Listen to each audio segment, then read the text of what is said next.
Hello everybody, it's John Johnston, Coordination. I wanted to talk to you in this video about what's currently bothering me with Nebraska's football program.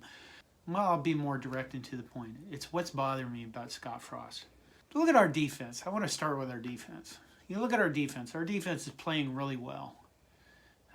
We've held opponents to, they weren't the best opponents, but we've held them from keeping them from scoring pretty well. I mean, Buffalo scored 3 points. I don't know how many field goals they missed.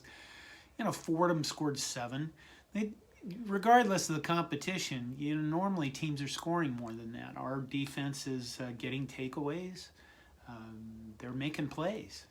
Very few mistakes, actually, too. What about the defense? Why is the defense going so well? I'll propose this. The defense is going well because Scott Frost isn't meddling in it.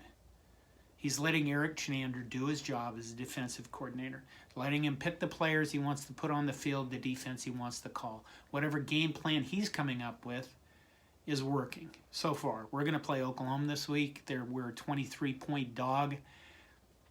Let's see what Eric Chinander can do then. That moves me to the offense. Our offense is not very good. We scored gobs of points against Buffalo, 3 touchdowns called back. I'm not even talking about the mistakes, the concept false starts, turnovers, things like that.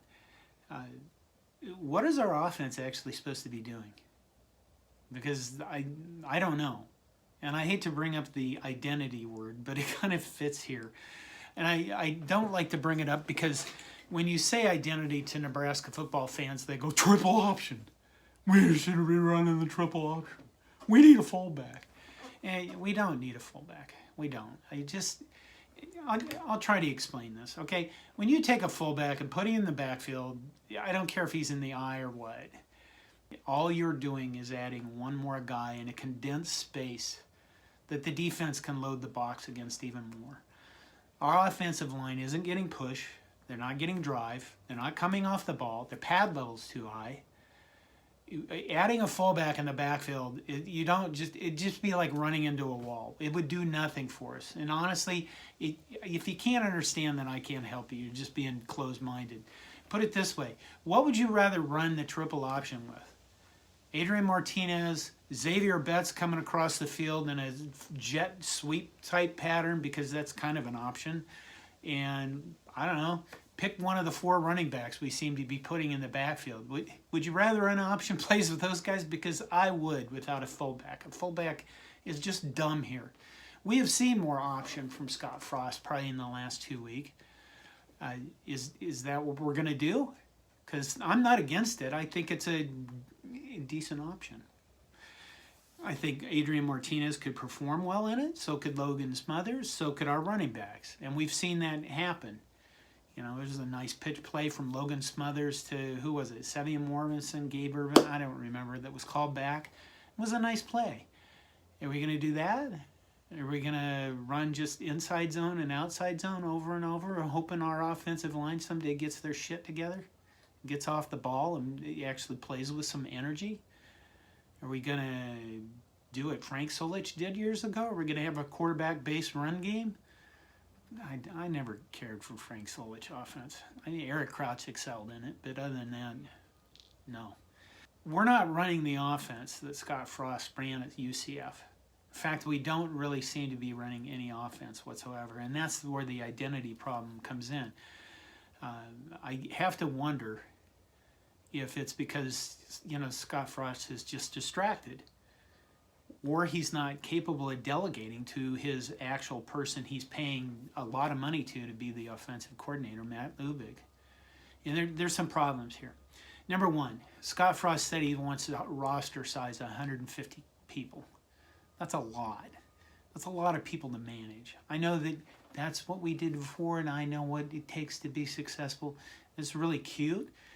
But you're the head coach that has to take the calls from the police at 1 a.m. or whatever it is, or a father at 1 a.m. And a normal roster size is, let's say, 110 to 120. If you got 150, that's 30 to 40 more people you have to manage and deal with those phone calls. Are they going to class? There's a lot more management. And you're not turning your offensive coordination completely over to your guy that you hired. So that means one more thing you got to manage. And then you're standing on the field and you're yelling at the officials on calls. Now, we're not getting calls. We're not getting calls probably because, well, they don't like Scott Frost. That's how it goes. You can complain about all that want, but they can cost you games. And if you're going to stand there and scream at the officials, all I can think of is Bo Pelini syndrome, where he went ballistic on officials and completely lost track of what was going on in the field. Bo Pelini said he was a defensive genius. Yeah, he was against mediocre or average teams. And then you go to Wisconsin, you watch Melvin Gordon rack up 409 yards in 3 quarters of play.